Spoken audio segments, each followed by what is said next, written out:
She called animal control on my cat because he walked along her fence. They took him for 72 hours. When I asked why, she said, "You people shouldn't have pets if you can't control them." I got him back. And that same night, I found out exactly where her new surveillance camera stored its footage. I moved into this neighborhood in Asheville 6 years ago. It was right after my divorce, and I needed to start over somewhere quiet. I found a modest little place. One story, brown brick, with an overgrown backyard and a chain-link fence that didn't do much but mark where the lawn ended. I work from home doing freelance design, and I like keeping to myself. I have one pet, a cat named Henry. He's been with me since the split. Calms me down. Henry's a quiet cat. Doesn't claw furniture. Doesn't chase anything. He likes sitting on the fence in the backyard, just looking around. Sometimes he hops down into the neighbor's yard, then hops back. Never stays long. It's not like he's knocking over trash cans or digging in gardens. My neighbors, for the most part, are the usual older couples of few families. Nobody really talks much. It's peaceful. Was anyway until Diane moved in next door. Diane came about 6 months ago. Single. Late 50s maybe. Short blonde hair like she cut it herself. Always wears those white tennis shoes with the thick soles and ankle socks that don't match. She looks like someone who's always 2 seconds from snapping. When she first moved in, I went over with a little banana bread I'd made. She took it, said thanks, then closed the door without another word. I figured okay, not a talker. Fine by me. But things shifted quick. The first time she complained was when I had my cousin's kids over for a few hours and they were playing tag in the yard. She shouted over the fence, "Some of us like peace and quiet, you know." That was a Wednesday afternoon at 2 p.m. But what really lit the fire was Henry. One morning, it was a Thursday, I opened the back door to let Henry out like always. He trotted along the fence, tail up, doing his little walk. I watched him for a while, then went back to work inside. Around 11 a.m., I realized he hadn't come back in. That's unusual for him. I walked the backyard, called his name. No sign. I looked under the shed, in the bushes, nothing. By noon, I was walking up and down the street with a printed photo of him. He's gray with a white belly and has this tiny notch in his ear from when he was a stray. By 5 p.m., I was already assuming the worst. Coyotes maybe. Or someone took him. Then I got the call from the local animal control. They said Henry had been picked up that morning around 10:30. Someone had reported a nuisance animal loose in the area. The officer who came said Henry matched the report, so they took him. Said it was standard procedure, 3-day hold, $75 fee. When I asked who called it in, they told me they weren't allowed to give names, but the call came from the house next door. They said it like they wanted me to figure it out. I was furious. Not just that someone called, but that they didn't talk to me first. I could have kept him in for a few days, added something to the fence. Anything. Henry's not aggressive. He doesn't even meow that loud. 3 days later, I picked him up. He looked awful. He was scared, curled in the corner of the crate. His fur was dirty. He wouldn't come out when we got home. Just hid under the couch and wouldn't eat. I waited until the evening, then walked next door. I knocked. Diane opened the door and didn't even let me speak. She said, "You people shouldn't have pets if you can't control them." And shut the door. You people. I stood there for a second, not sure if I heard her right. I'm not sure what she meant. Pet owners? Renters? People who mind their business? I looked at the camera she had just installed by her garage the day before. One of those basic Wi-Fi surveillance cams. I hadn't seen it until that moment. She must have put it up recently. It still had the protective plastic half peeled off. That night, I sat in my office and opened the Wi-Fi settings on my laptop. Just curiosity at first. There it was. Diane HomeCam _2.4 gigahertz. No password. No security. I clicked into it using an app I've used before for client work, just to check unsecured feeds. The camera was still broadcasting. Clear as day. Backyard, front yard, timestamps. Stored on a shared folder on her router. She had no idea what she was doing. I didn't touch anything right away. I just watched, sat there staring at the feed. Then I started thinking. And I realized I didn't need to touch anything. I just needed to make sure someone else did. I didn't sleep that night. I kept picturing Henry in that metal cage, crying and confused, probably thinking I left him there on purpose. The more I thought about it, the more I felt like I'd failed him, like I let that woman punish him for existing. By morning, I had a plan. First, I made a copy of the footage I'd found on Diane's camera system. It's saved to her shared folder without a password, and every file was timestamped and labeled. She didn't know the basics, no encryption, no firewall, not even a login screen. I took screenshots of her backyard, her porch, even one clip where she walked out in her robe to collect the newspaper. Not to use, just to know I could. Then I called a friend of mine from college. His name's Rob. He works in IT now, mostly cybersecurity for medical offices. I asked him a few questions, basic stuff, hypotheticals. What would happen if someone left a surveillance system wide open? What kind of risk would that be? He said, depends on who finds it. But it's basically like leaving your front door wide open with a sign that says, please rob me. You could get in trouble if your camera catches something illegal and it's out there unsecured. I asked him, could someone, send that to the city? Or the HOA?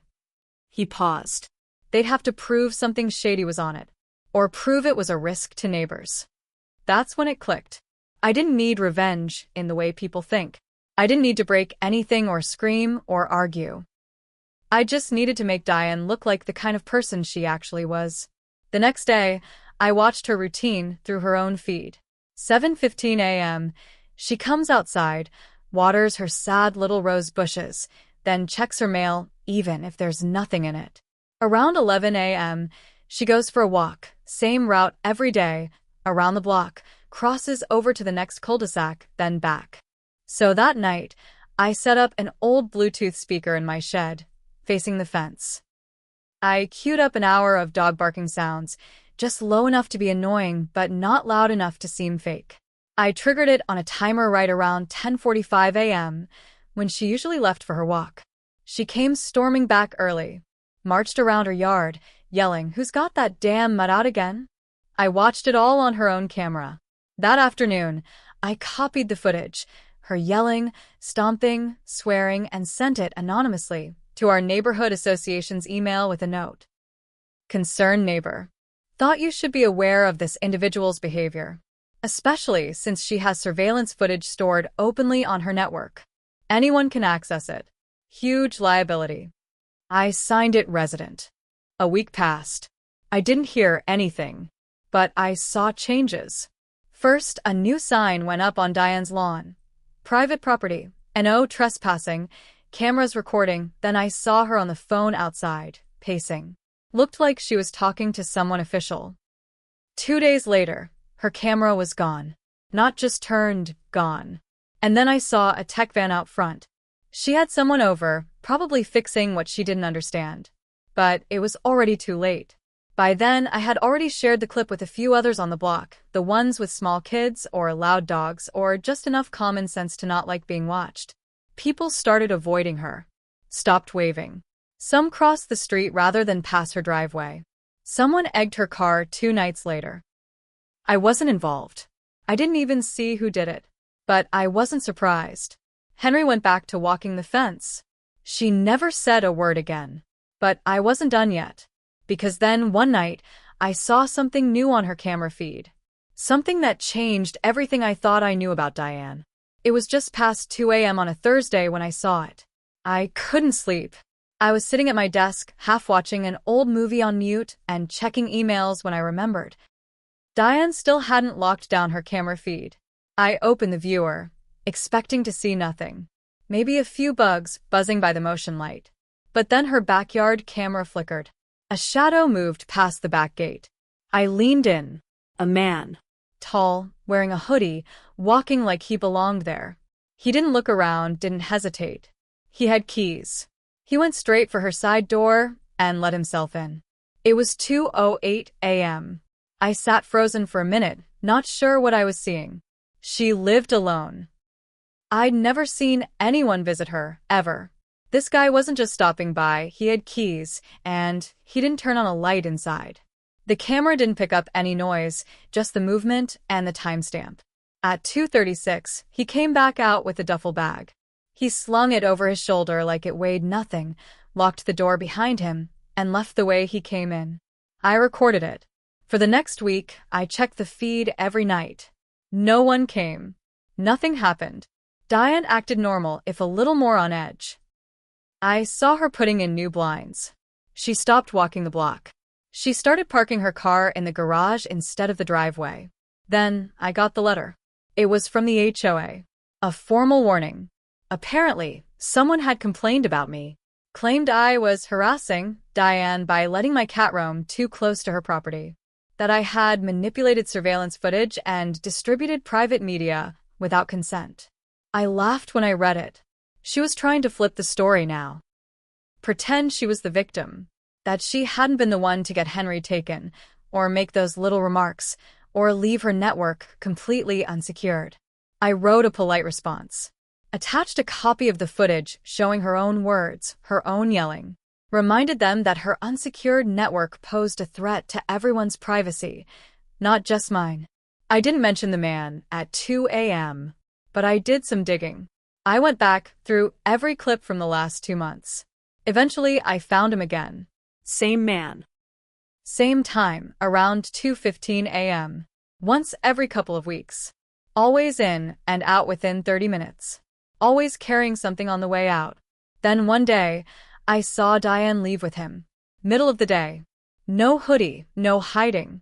They got into his car together. A beat-up black Honda with a temporary tag. Drove off like nothing was weird about it. I wrote down the plate. Ran it through a public records tool I'd used before for a freelance job. Got a name. Jason. Jason Daly. Age 34. No relation listed to Diane. But he had a record, burglary, possession, and something vague about unlicensed operation of a facility. That's when I knew whatever they were up to, it wasn't small. I still had full access to the camera's cloud backup.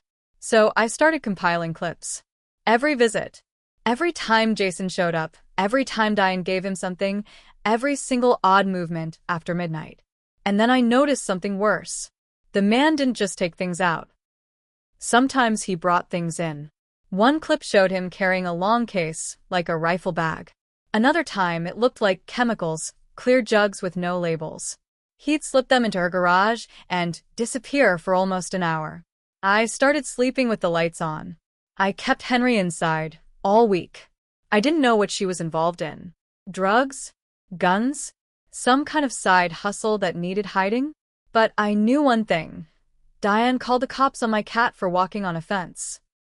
And she thought I was the problem. So I made a copy of the footage. Printed stills. Highlighted timestamps. Packaged it all in a plain manila envelope. And I dropped it off at the Asheville Police Department.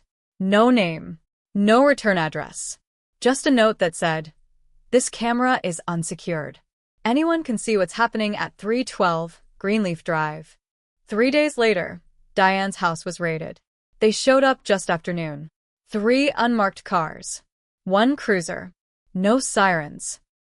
I was sitting on my porch with a glass of iced tea when I saw them pull in. Tweet. Fast. No drama at first, just officers in plain clothes walking up to Diane's front door. One knocked. Another stood back near the side gate. I watched through the slats in my porch railing like it was a movie I didn't ask to be part of. Diane answered. I couldn't hear what was said, but her hands were up fast. Not like surrender, more like shock. She stepped outside.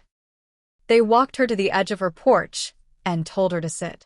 Then 2 officers entered the house. 10 minutes later, one came out and called for backup. I saw them carry out boxes. Then bags. A black hard case like the one I'd seen Jason bring in. 2 jugs with red lids. A laptop. Then Diane got up and started yelling. I couldn't hear every word, but she was screaming at one of the officers. Pointing at me. Then pointing at her fence. Then holding her hands out like she was pleading. I didn't move. I just sat there with my tea. They didn't arrest her. Not that day. but they took her laptop and most of whatever she had stashed in her garage.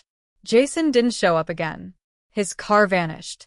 I checked every night for 2 weeks, nothing. A few days later, I got a knock on my door. It was an officer in uniform. Polite. Said they were following up on a tip about unusual activity at Diane's address and asked if I'd seen anything suspicious.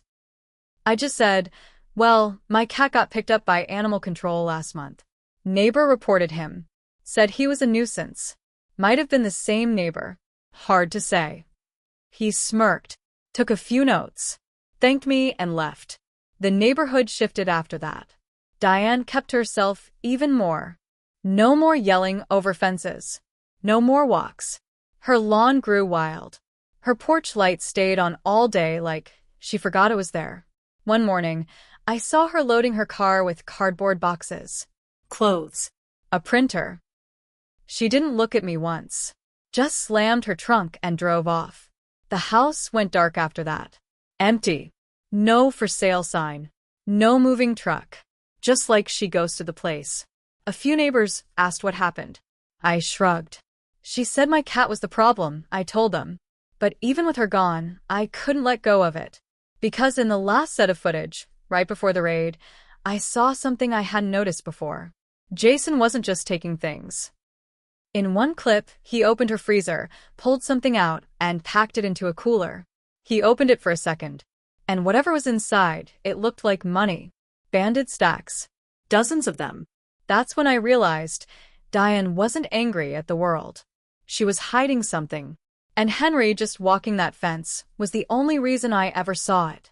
Sometimes I still sit on the porch at night and watch Henry walk the fence like he used to. Same slow steps, same flick of the tail. And I think about how a cat doing nothing wrong nearly vanished because someone needed control more than they needed truth. Diane's gone now. But every time the wind rattles that old chain-link fence, I wonder how many other people are hiding something behind their anger and how close I came to never seeing it. All because I didn't stop looking. And Henry didn't stop walking.